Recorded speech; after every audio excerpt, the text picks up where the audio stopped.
Hi, welcome back to the channel. This is another episode of Wisdom Nuggets. Today I will have a look at Nisargadatta Maharaj.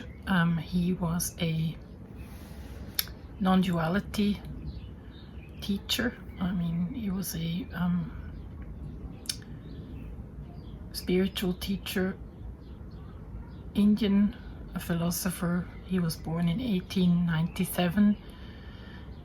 And he taught Advaita Vedanta, which is broadly known as the non-duality movement or philosophy. And as I've mentioned already, I struggle greatly usually with that philosophy. And I said I should reflect on that, and I did, and I have, and I actually ordered a book by him now, so I'm waiting on the book. And in the meantime I stumbled upon a YouTube video which basically was just a short excerpt of his teachings read, by some random, I guess, AI voice. And I was fascinated, so I googled the quote. Apparently it's from a conversation or a dialogue called All is a Dream. And when I listened back to the recording, when I listened to that YouTube video, I just took some notes, a couple paragraphs of that dialogue, and I thought I'd make a video about it. I thought I'd just read those paragraphs aloud to you, and together with you hopefully try to make some sense of it. But before doing that, I also remember in the last video I made on Trevor James Constable, I mentioned aura photography, which is called Kirlian photography, and I remembered that I had some aura photos taken of myself, which is like a long time ago, from 2001 to I guess 2007, back in the day. And I thought I would show those to you in case you're interested in that type of stuff. It's kind of hard to show because it's reflecting here in the camera, but you can see a really red aura in that case. The second one was red and yellow, and the third one, which I believe was the first one I actually had taken, was rather yellow with red as well. And what I found interesting in this one was that you can actually see almost like three clouds up here. Like there seems to be little dark sort of shapes there. So I was just fascinated at the time with this type of stuff, and I still am. So I went through my bookshelf to look for these old notebooks, and in them I found these photos. So trip down memory lane. Okay, now let's just try this. I've never done this before, unscripted like that. Hope it'll be of some value to you.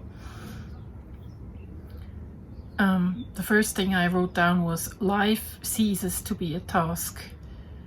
The road is the goal. And that really spoke to me,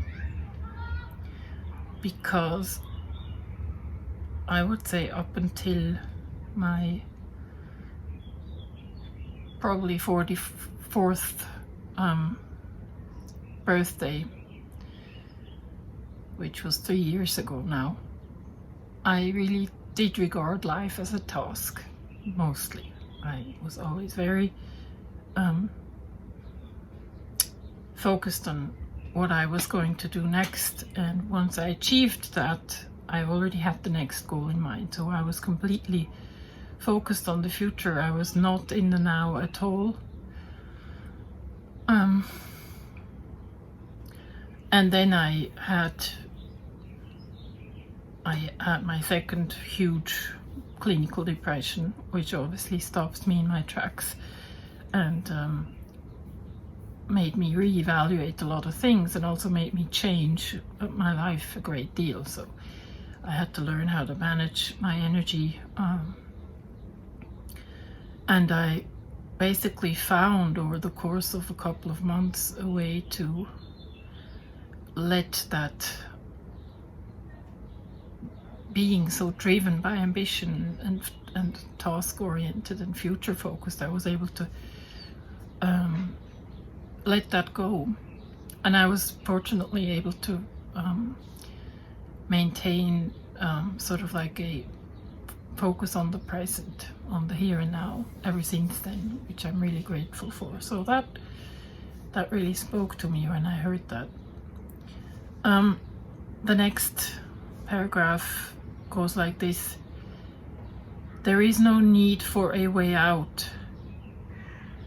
Don't you see that a way out is also a part of the dream? All you have to do is see the dream as a dream. Wherever it leads you, it will be a dream.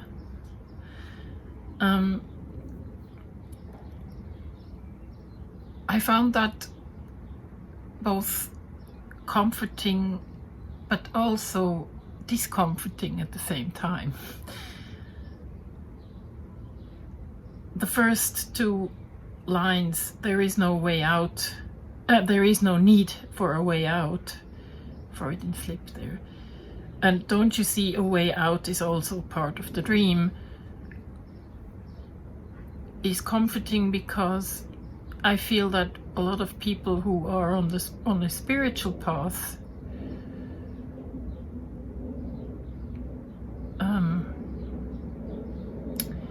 get so focused on their spiritual goal and treat spirituality, whatever their practice is, as a way out of wherever they are at the moment.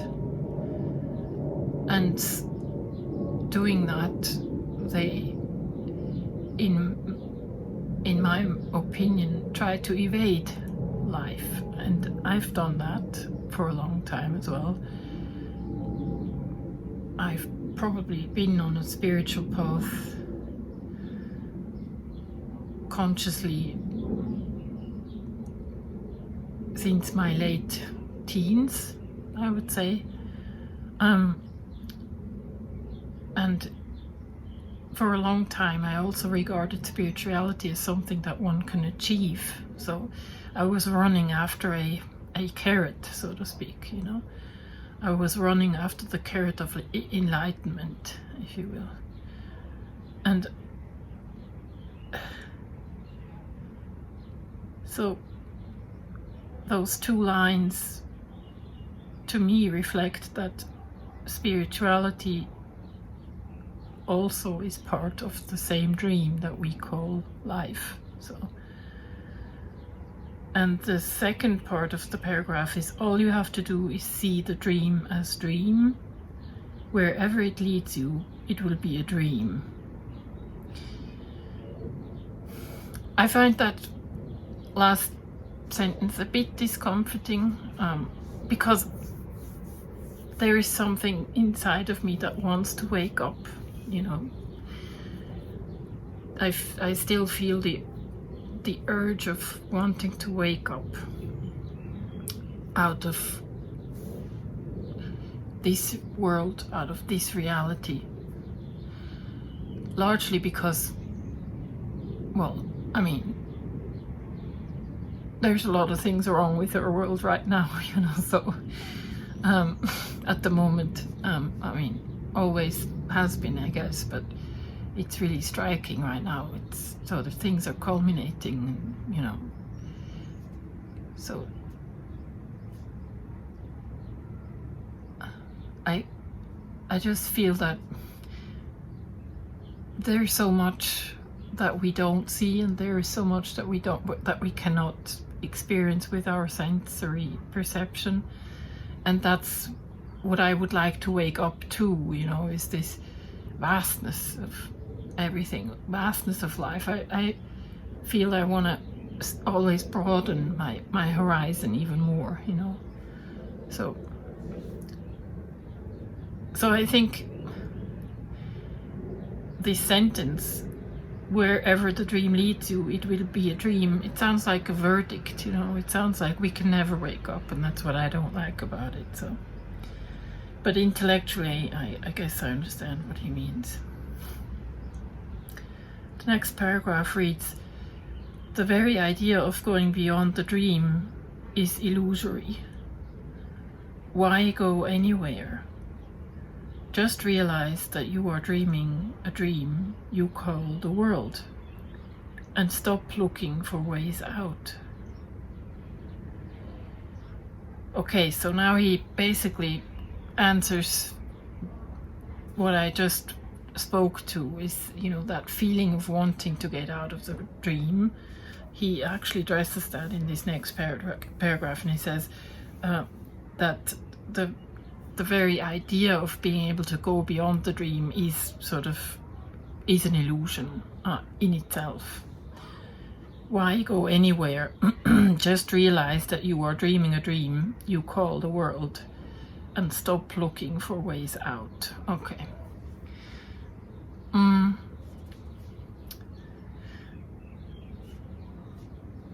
Something comes to mind right now, and that is the minute you stop looking, and I think what's even more important, the minute you stop wanting. So the minute you stop wanting to wake up from the dream is when you will be able to really fully realize that everything is a dream. That is when you will be fully able to appreciate and acknowledge that everything is a dream, and you will be able to sort of relax into that, you know. And I think that it's in that moment of relaxation and letting go the ambition that realization can happen. So it does make a lot of sense. But still I feel resistance. And now any practitioner of non-duality would say, well, that's your ego, you know, or any practitioner of any sort of spirituality, I guess, would say, well, it's the ego that resists. Well, I think it's a good thing to feel, you know, when there is resistance, and to also acknowledge that, not try to push that away. The next paragraph reads, the dream is not your problem. The problem is that you like one part of the dream and not another. Love all or none of it and stop complaining. I love it. I love this guy already, because he's really straightforward, you know.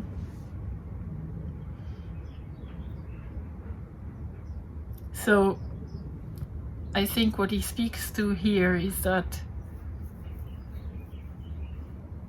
the dream is all-encompassing, and it's by choosing one part of the dream, it's by, for instance, or attaching yourself to good experiences and pushing away the bad experiences, that you sort of introduce duality into it in the first place. So if you were able to just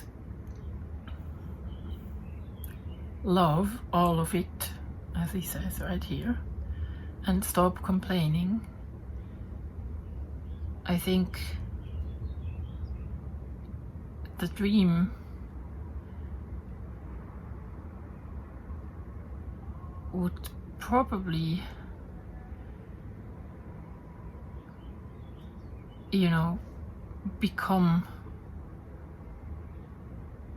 this entirety that I'm still seeking, you know, this vastness that I'm still seeking. he then says, when you have seen the dream as a dream, you have done all that needs to be done.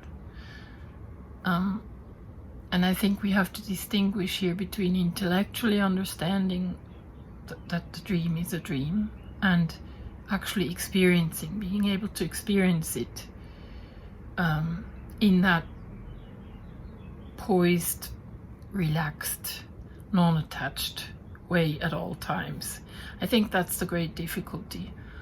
I'm sure any of you spiritual practitioners out there, whatever you practice, will have found that, you know, in your practice there can be moments of complete peace. The real sort of the real test for your practice is to transfer that into the everyday life, or into the, you know, into your basic, your all-encompassing existence. So, and not to make a difference between I'm meditating now, I'm sitting on my meditation pillow for 15 minutes and I'm in complete bliss, and the minute I stop and go back to work or do whatever, that state changes again. So I guess the point is that you want to be able to have that sort of experience of your life at all times, and it's really challenging, and it's especially challenging when you're in a physical body and you can actually experience also physical pain, because it's so distracting, you know. Well, it doesn't matter if it's physical or mental pain really, but pain is a really distracting thing. So but I guess one could learn how to relax into that as well.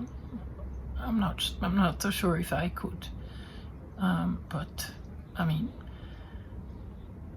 I think I mentioned before that especially with mental health, I mean mental illness, well, I should say, when you're, for instance, in a very distressed state, when you're in a depressed state, or even when you're,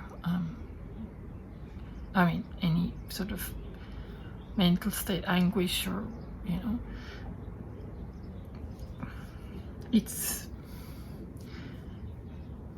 impossible to, I shouldn't say it's impossible, but for me, it was impossible to uphold a spiritual practice. And life got very focused on simple tasks, you know, and relearning those simple tasks and being able to function in life again. So I fully appreciate that when I sit here, you know, and speak about spirituality and non-duality and all that kind of stuff, that I absolutely appreciate the fact that one is not always able to even just basically understand, compute these contents, depending on one's state of mind at the time. So, but I think what's the takeaway from this so far is that instead of running after something, especially instead of running after some sort of mental construct, you know, and some sort of dogma, and you have to do this, that, and the other thing in order to reach this, that, or the other state, one should probably try to relax more into what is, you know, and just relax into what is. And apparently that's when realization comes mostly, and not when we look for it.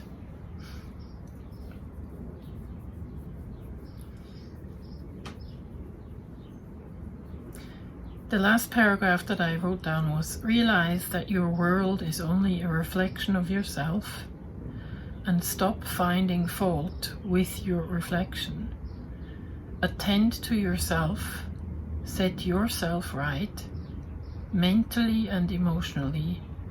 The physical self will follow automatically. That speaks to me a lot at this point in time.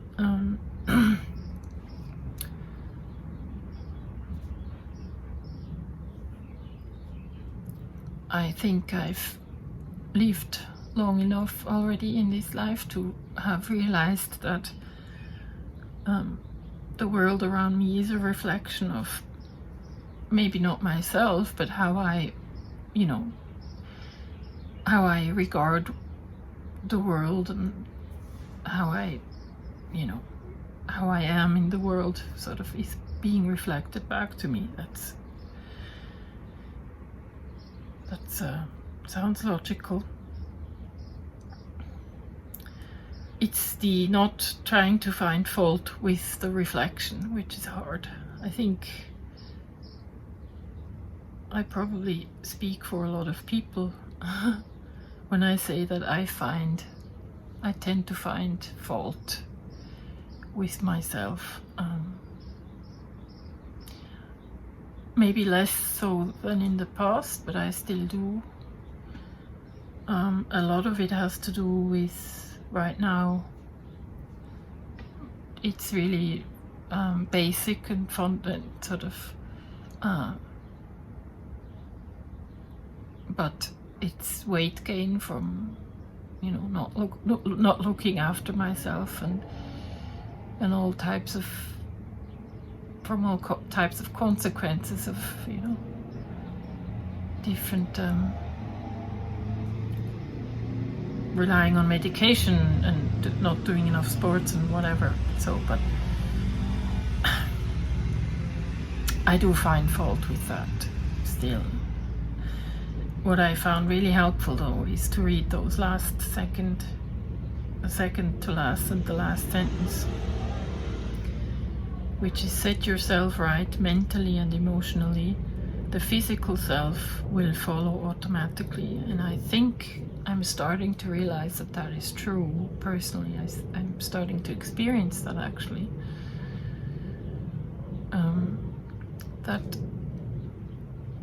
This also occurred to me when I did, I think, the last 2 videos, last 3, the ones on Bentov, and also now this last one on Constable.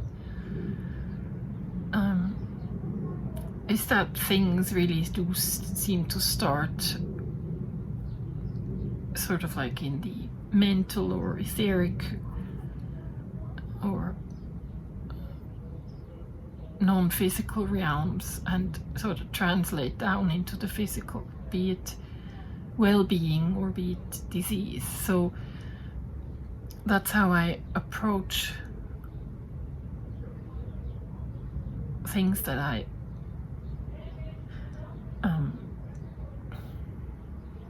find fault with in myself.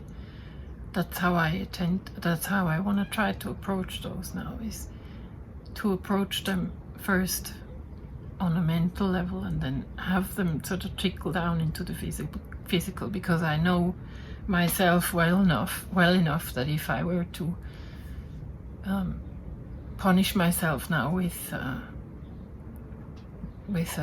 1-hour workout every day or something like that, that wouldn't work at all. So I'm trying it this way. I'm going to try it that way. Anyway, this has been an excerpt of Nisargadatta Maharaj's teachings, and I hope this book will arrive here soon. And we have a total solar eclipse ahead of us tomorrow. It's gonna be a ride, probably. Let's try to focus on what is good in our lives, and let's relax into it. Let's relax into what is, I think. Anyway, I thank you for watching. Wishing you a good Sunday night, and I'll see you next time. Bye.